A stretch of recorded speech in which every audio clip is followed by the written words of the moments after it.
ಉತ್ತರ ಕೊಡ್ತಾರೆ. ಏನ್ ಕೊಡ್ತೀರಾ ಅವ್ರಿಗೆ? ಪನಿಷ್ಮೆಂಟ್ ಏನು? ನಾವೇನ ಕೊಚ್ಚುತ್ತೀವಿ ಮಣ್ಣೆ ಮಾಡಿದ್ರೆ ಏನಪ್ಪಾ ಸರ್ಕಾರದ ಮಂತ್ರಿ ಮೇಲೆ ಮಾಡ್ತೀರಾ ಅಂತೀರಾ? ಇಲ್ಲಿ ನನಗೆ ಹೇಳೋದು, ಇವ್ರು ಯಾಕೋ ನನ್ಗನ್ಸೋದು ಈ ಸರ್ಕಾರದಲ್ಲಿ ಯಾಕೋ ಗೊಂದಲ ಇದ್ದಂಗೆ ಕಾಣ್ತೈತೆ. ಅದರಿಂದ ನಾನು ಮುಖ್ಯಮಂತ್ರಿಗೆ ಹೇಳೋದು, ಈ ನೈಟ್ ಡಿನ್ನರ್ಗಳನ್ನೆಲ್ಲ ಸ್ವಲ್ಪ ನೀವು ಅಟ್ಲೀಸ್ಟ್ ಇನ್ನೊಂದು 10 ದಿನ ಕಟ್ ಮಾಡ್ಬಿಡಿ. ನಮ್ಮ ಪರಮೇಶ್ವರ್ ಅವರು ಹೋಮ್ ಮಿನಿಸ್ಟರ್, ಅವರಾದ್ರೂ ಪೊಲೀಸ್ ಬಂದೋಬಸ್ತ್ ಮಾಡೋದು ಬೀಗ ಹಾಕ್ಸ್ಬಿಡಿ ಡಿನ್ನರ್ಗಳಿಗೆಲ್ಲ. ಸದನ ಸರಿಯಾಗಿ ನಡೀತದೆ. ಇವರೆಲ್ಲ ಹೋಗೋದು ನಾನು ನೋಡ್ದೆ, ನಮ್ಮ ಪಕ್ಕದ ರೂಮು ಕೇಳ್ದೆ ಏನಪ್ಪಾ ಅಂತ. ಹೆಸರು ಹೇಳೋದು ಬೇಡ. ರಾತ್ರಿ ಇಲ್ಲ ನಾನು ಎರಡನ್ನೂ ತಪ್ಪಿಸ್ಬೇಕು, ಅಲ್ಲಿ ಓದಂಗೂ ನೀವ್ಯಾಕೆ ಅವ್ರಿಗೆ ಬೆಂಬಲ ಮಾಡಿ? ಯಾರಿಗಿಲ್ಲ, ನನಗೆ ಸದನ ಮುಂದೆ ನಡಬೇಕು, ಇಲ್ಲೇ ಚರ್ಚೆ ಮಾಡಿ ಕೂತ್ಕೊಂಡ್ರೆ ಹೇಗೆ? 2 ಗಂಟೆ ಮುಗಿಸ್ಬೇಕು. ಉತ್ತರ ಕನ್ನಡ ಬಗ್ಗೆ ಮಾತಾಡಿದ್ರೆ ಮಂತ್ರಿ ಆಗ್ಬೇಕು ಅಂತ ವಿಚಾರ ಇಲ್ಲ. ನನಗೆ ಸದನವನ್ನು ಈ ಖಂಡಿತವಾಗಿಯೂ ಇಲ್ಲ. ನೀವೀಗ ರೇಸ್ ಮಾಡಿ ಅವಕಾಶ ಮಾಡಿ ಕೊಟ್ಟಿದ್ದೇನೆ. ತಮ್ಮ ಸಲಹೆ ಸೂಚನೆ ಈಗ ಏನ್ ಮಾಡ್ಬೋದು ಏನ್ ಮಾಡ್ತಾ ಇಲ್ಲ ಸರ್. ಅಶೋಕ್ ಸರ್, ಆದ್ರೆ ಇಲ್ಲಿ ನಾನು ಮೊದಲೇ ಹೇಳಿದ್ನಲ್ಲ, ಇಲ್ಲಿ ನಡೆಯುವಂತ ಚರ್ಚೆಗೆ ಉತ್ತರ ಕೊಡ್ತಾರಲ್ಲ, ಅದಕ್ಕೆ ಅಥೆಂಟಿ ಬೇಕು. ಅದೇ ಇಲ್ಲ ಅಂದ್ಮೇಲೆ ಈ ಸದನಕ್ಕೆ ಏನ್ ಬರ್ಬೇಕು? ನಾವು ಚರ್ಚೆ ಏನಕ್ಕಾಗ್ಬೇಕು? ತಪ್ಪಲ್ವಾ? ಈ ತರ ಯಾಕೆ ಕೊಡ್ತೀರಾ? ನಾವು ನಿಮ್ದೇನ ಸಮಸ್ಯೆ ಇದ್ರೆ ಇದ್ ಮಾಡ್ಕೊಳ್ಳಿ, ಮುಖ್ಯಮಂತ್ರಿಗಳು ನಾನು ಕೇಳ್ತೀನಿ. ಗ್ಯಾರಂಟಿ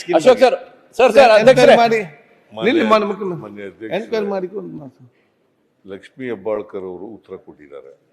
ಆಗಸ್ಟ್ ವರೆಗೆ ಗೃಹಲಕ್ಷ್ಮಿ ಹಣನ ಸಂದಾಯ ಮಾಡಿದ್ದೀವಿ ಅಂತ ಹೇಳಿದ್ದಾರೆ. ಅವರು ಮಾನ್ಯ ಸದಸ್ಯರು ಹೇಳ್ತಾರೆ ಫೆಬ್ರವರಿ ಕೊಡ್ಲಿಲ್ಲ ಅಂತ. ಫೆಬ್ರವರಿ ಮತ್ತೆ ಮಾರ್ಚ್ನಲ್ಲಿ ಬಂದಿಲ್ಲ ಅಂತ ಹೇಳ್ತಾರೆ. ಅವ್ರ ಮಂತ್ರಿಗಳಿದಾರ? ಲಕ್ಷ್ಮೀ ಹೆಬ್ಬಾಳ್ಕರ್ ಇಲ್ಲ ಅಂತ ಅನ್ಸುತ್ತೆ. ನನಗೆ ಅರ್ಥ ಆಯ್ತು ಅವ್ರಿಗೆ ಹೇಳಿದ್ದು.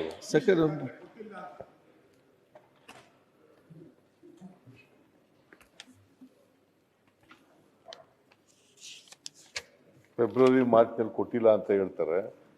ಕೊಡದೆ ಹೋದ್ರೆ ಕೂಡಲೇ ಕೊಡಿಸೋಣ. ಒಂದು ವೇಳೆ ಕೊಡದೆ ಹೋದ್ರೆ ಕೂಡಲೇ ಕೊಡಿಸೋಣ. ಅವ್ರು ಹೇಳಿರ್ತಕ್ಕಂಥದ್ದು ಮಾರ್ಚ್ ಏಪ್ರಿಲ್ನಲ್ಲಿ ಅವ್ರ ಗಮನಕ್ಕೆ ತಂದಿರ್ತಾರೆ. ನನ್ನ ಪ್ರಕಾರ ಆಗಸ್ಟ್ವರೆಗೆ ರಿಲೀಸ್ ಮಾಡಿದ್ದೀವಿ ನಾವು ದುಡ್ಡನ್ನು. ಆಗಸ್ಟ್ವರೆಗೂ ಕೂಡ ರಿಲೀಸ್ ಮಾಡಿದ್ದೀವಿ. ಯಾವಾಗಲೂ 2 ತಿಂಗಳು ವ್ಯತ್ಯಾಸ ಇರ್ತದೆ. ಅದನ್ನು ಆಗಸ್ಟ್ನಲ್ಲಿ ರಿಲೀಸ್ ಮಾಡಿದ್ದೀವಿ. ನಾವು ಸೆಪ್ಟೆಂಬರು ಅಕ್ಟೋಬರು ಅದು ಕೂಡ ಕೊಡ್ತಕ್ಕಂಥ ಕೆಲಸವನ್ನು ಮಾಡ್ತೀವಿ. ಸೊ ಇದು ನೀವು ಬಂದಿಲ್ಲ ಅಂತ ಹೇಳಿದ್ರೆ ಕೂಡಲೇ ಕೊಡಿಸ್ತಕ್ಕಂಥ ಕೆಲಸ ಮಾಡೋಣ. ನೀವು ಕೊಡಲ್ಲ ಅನ್ನುವಂತ ವಾದ ಅಲ್ಲ. ಸರ್ಕಾರ ಕೊಡಲೇಬೇಕು. ಒಂದು ನಿಮಿಷ ಸರ್, ಕೊಡಲ್ಲ ಅಂತಲ್ಲ, ಸದನದಕ್ಕೆ ಸುಳ್ಳು ಹೇಳಿದ್ರಿಂದ ಸದನಕ್ಕೆ ಇದು ಹಕ್ಕುಚ್ಯುತಿ ಆಗಿದೆಯಾ ಅಥವಾ ಸದನಕ್ಕೆ ಅಗೌರವ ತೋರಿಸಿದಿರಾ ಅಂತ ಹೇಳಿ. ಯಾಕೆಂದ್ರೆ ನಾವು ಪದೇ ಹೇಳಿದ್ವಿ, ನೀವು ಆಗಸ್ಟ್ ತನಕ ಕೊಟ್ಟಿರೋದು ಹೌದು, ಆದ್ರೆ ಫೆಬ್ರವರಿ ಮತ್ತು ಮಾರ್ಚ್ ಕೊಟ್ಟಿಲ್ಲ ಅನ್ನೋದನ್ನ ಅವ್ರು ಸ್ಪಷ್ಟ ಹೇಳ್ತಾ ಇದಾರೆ ಅಂತ ಅಂದಾಗ್ಲೂ ಕೂಡ ಅದನ್ನ ಅವ್ರಿಲ್ಲ ನಾವು ಕೊಟ್ಟಿದೀವಿ ಅಂತ ಹೇಳಿದ್ರು. ಇದನ್ನೀಗ ಹಕ್ಕುಚ್ಯುತಿ ತಗೋತೀರೋ ಅಥವಾ ಸದನ ದಿಕ್ ತಪ್ಪಿಸಿದಿರೋ ಅಂತ ಹೇಳಿ. ನೀವು ಕೊಡ್ತೀವಿ ಅನ್ನೋ ವಾದ ಅಲ್ವೇ ಇಲ್ಲ. ಈಗ ಸದನದಲ್ಲಿ ಸಚಿವರು ಸುಳ್ಳು ಹೇಳ್ಬಿಟ್ರೆ ಏನ್ ಮಾಡೋದು? ಅಲ್ಲ, ಅದ್ಯಾಕೆ ಹಕ್ಕುಚ್ಯುತಿ? ಏನ್ ಹೇಳಿದ್ ಕೊಡ್ತೇವೆ ಅಂತ ಹೇಳ್ಬೇಕು. ಮತ್ತೆ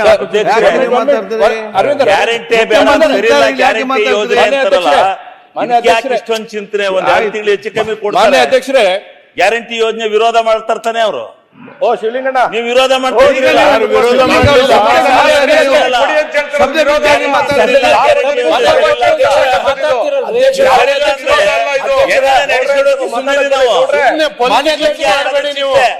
ಪೊಲಿಟಿಕಲೈಸ್ ಮಾಡಬೇಡಿ.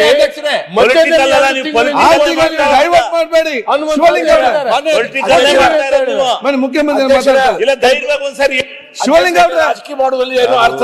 ಸ್ಪಷ್ಟವಾಗಿ ಹೇಳ್ತಾ ಇದ್ದೀನಿ, ಫೆಬ್ರವರಿ ಮಾರ್ಚ್ನಲ್ಲಿ ಬಂದಿಲ್ಲ ಅಂತ ಹೇಳ್ತಾರೆ. ಈ ವರ್ಷದ ಫೆಬ್ರವರಿ ಮಾರ್ಚ್ನಲ್ಲಿ ಬಂದಿಲ್ಲ ಅಂತ ಹೇಳ್ತಾರೆ. ಒಂದು ವೇಳೆ ಅದು ಹಕ್ಕುಚ್ಯುತಿ ಬರಲ್ಲ, ಹಕ್ಕುಚ್ಯುತಿ ಆಗೋದಿಲ್ಲ.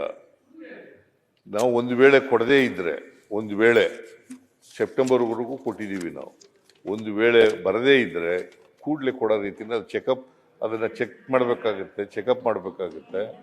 ಅದನ್ನ ಸರ್, ಅದ್ರ ಬಗ್ಗೆ ನಮ್ ಡಿಸ್ಪ್ಯೂಟ್ ಇಲ್ಲ. ನೀವು ಕೊಡ್ತೀರಾ ಹೇಳಿದ್ರು ಅಂತ ಹಂಗೆ ಸದನಕ್ಕೆ ಹೆಂಗ್ ತಪ್ಪು ಮಾಹಿತಿ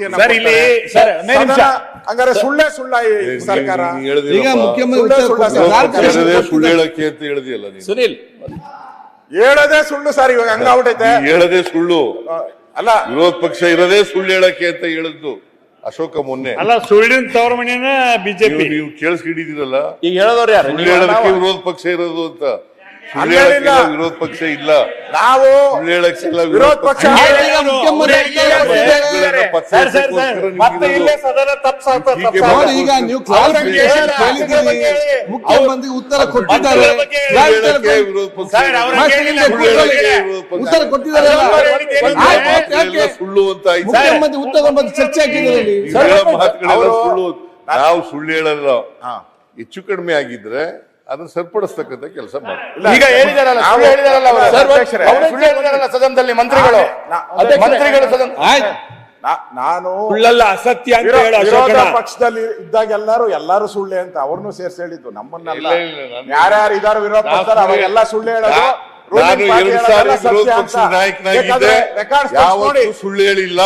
ವಾಸ್ತವಾಂಶದ ಮೇಲೆ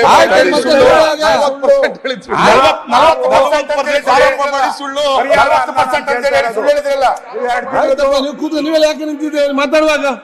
ಕೂಗಲಿಗ ಕೊಟ್ಟಿಲ್ಲ ಅಂತಲ್ಲ ಸುರೇಶ್ ಅವರೇ, ಈಗ 2 ತಿಂಗಳದು ಕೊಟ್ಟಿಲ್ಲ ಅಂತ ನಾವು ಪ್ರಶ್ನೆ ಅಲ್ಲ ಅವ್ರು ಕೇಳ್ತಾ ಇರೋದು. ಅವ್ರು ಹೇಳಿದ್ರು ನಾವು ಕೊಟ್ಟಿಲ್ಲ ಅದಲ್ಲ. ನಾವು ಇಲ್ಲಿ ಈಗ ಅವರು ಸುಳ್ಳು ಹೇಳಿದ್ದಾರೆ, ಇಲ್ಲಿ ನಾನು ದಾಖಲೆಗಳು ಕೊಟ್ಟಿದ್ದೀನಿ. ಯಾರು ಇಲಾಖೆಯ ಮಂತ್ರಿ, ಒಂದೇ ನಿಮಿಷ ಸರ್, ಯಾಕೆ ಒಂದ್ ಸ್ವಲ್ಪ ನಮ್ ಕಡೆನೂ ಗಮನ ಕೊಡಿ, ಬಿರಿ ಆ ಕಡೆ ಅದೇ ಮಾಡ್ತಿದ್ದೆ. ಸ್ವಲ್ಪ ಕ್ಲಾರಿಫಿಕೇಶನ್ ಕೇಳಿದ್ರಿ, ಉತ್ತರ ಕೊಟ್ಟಿದ್ದಾರೆ. ಮಂತ್ರಿಗಳು ಮಾತಾಡ್ತಾ ಹೇಳಿದ್ರಲ್ಲ, ಕೊಟ್ಟವ್ರ ಈಗ ಅಧಿಕಾರಿ ಕೊಟ್ಟಿದ್ದಾರೆ, ನಮ್ಗೆ ಅಧಿಕಾರಿನಾದ್ರೂ ಸಸ್ಪೆಂಡ್ ಮಾಡಿ, ಇಲ್ಲ ಮಂತ್ರಿ ಮೇಲೆ ಆದ್ರೂ ಕ್ರಮ ಆಗ್ಲಿ, ಅಷ್ಟೇ ನಾವು ಕೇಳ್ತಾ ಇರೋದು. ನೀವು ಮಂತ್ರಿಗಳು ನೋಟ್ ಕಳಿಸಿದ್ದಾರೆ, ಅಲ್ಲಿ ಫೈನಾನ್ಸ್ ಬಿಡುಗಡೆ ಮಾಡಿಲ್ಲ ಅಂತ ಕಾಣುತ್ತೆ. ಸ್ವಲ್ಪ ಇದು ಮಾಡಿ ಏನು ಅವರೇ ನಾನು ಆದೇಶ ಮಾಡಿದ್ದೀನಿ ಹೇಳಿದ್ರು, ಮಂತ್ರಿಗಳು ನಾನು ಆದೇಶ ಮಾಡಿದ್ದೀನಿ ಹೇಳಿದ್ರು. 1 ಲಕ್ಷ